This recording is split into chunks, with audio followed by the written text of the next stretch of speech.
What's going on, guys, in the works, and is this Battlefield 4? Well, yes it is. I was lucky enough to get my hands on some footage from the EA playtest. EA sent a bunch of different YouTubers footage, and I'm sure you've probably seen it floating around. But I actually got some exclusive footage for my channel by itself, so no one else has this footage. It's nothing much, it's just a little teaser, but it is going to play into the topic of today's video, and we will cut into some Battlefield 3 here shortly once it's up. But the reason why I chose these little segments of it is it shows off the beauty of the Frostbite 3 engine. Because let's face it, this is a open beta, the pre-alpha build is what they were kind of coining it as. But, for it not having the textures done 100%, it looks absolutely amazing. I mean, if you look at the particles just floating around in the air, you can see the paper, the debris is everywhere. The particles from the actual tank as it gets hit from the rocket is just top notch. So I have a lot of faith moving forward with Battlefield 4 and the Frostbite 3 engine, because I think it's really going to give us the complete package when it comes to gameplay. Because, let's face it, we are humans and we like to look at things that are pretty. And I think with the first map pack in Close Quarters, the thing that they really tried to sell us on was complete destruction. They said everything in Close Quarters was destructible. The walls will get destroyed, you'll see particles going all over the place, the explosions looked really cool, the whole map shook, which could be a good or bad thing, because I know the map shaking on some of these really clustered 64-player maps can get kind of annoying.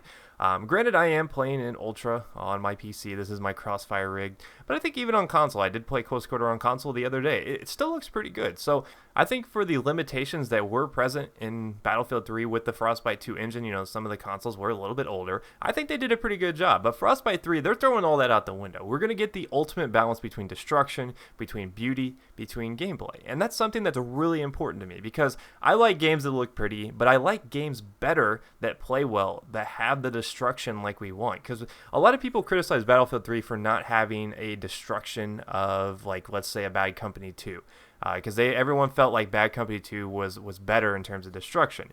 But from what we've seen in all the different playtests and all the E3 footage, Gamescom is coming down the pipe. We're going to be seeing a lot to do with the destruction aspect. They're really trying to coin it as, hey, look, we're so, enthusiastic about this engine, about Frostbite 3, that we're going to actually make up a term, Levolution is what they've been calling it, which basically means that, hey, if it's there, you can destroy it. Now, a lot of people say, well, these are scripted destruction, much like the tower on Caspian Border, but no, it's actually not the case. You actually literally have to go into the basement of the tower on the siege of Shanghai, put C4, take a tank down there and shoot the pillars out to actually get the building to fall. This is something we have not seen in current generation video games. I mean, this is like the next level in terms of taking map interaction, map destruction to the highest possible extreme. Now, I may sound a little over enthusiastic about this, and I tend not to get too excited about games, because these days games really let me down, and I'm about to bring this building down, in case you're wondering.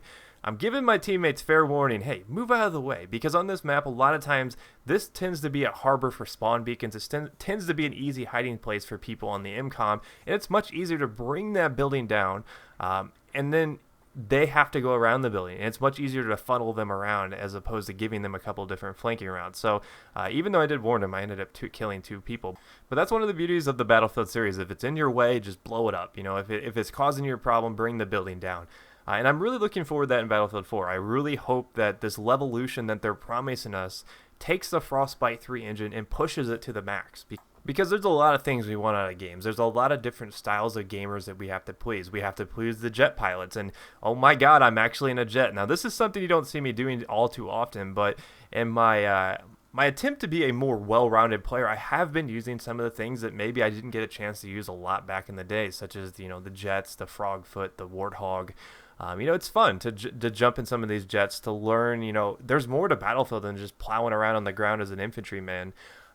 And Frostbite 3, I think, is going to cater to all sorts of different players, because not only is it upping the ante and the beauty and the way the game kind of looks, it's upping the ante in the game and the way the game plays. So that's some of the things that I'm really excited for, and I think that's some of the things that needs to happen in order for Frostbite 3 to be considered a success. Because if you look at the way Battlefield 3 was kind of, I guess, classified, a lot of people said, okay, well, this is a great game, but it could have been the greatest Battlefield game. It could have been the greatest shooter of the last generation, the last kind of cycle of shooters. Because, I mean, if you look at it and compare it to Call of Duty, it outlived the Call of Duty, because this was released during Modern Warfare 3. So this stuck around a lot longer than Modern Warfare 3, because look at now, Black Ops 2 is out and it's still, Battlefield is still going strong. So I think in terms of standing the test of time, Battlefield 3 did a really good job. But there's no secret that a lot of people were disappointed that there were a lot of things that just weren't part of the game. You know, there's a lot of just small details that seem to be overlooked, and I think a lot of that plays into the limitations they had with Frostbite 2.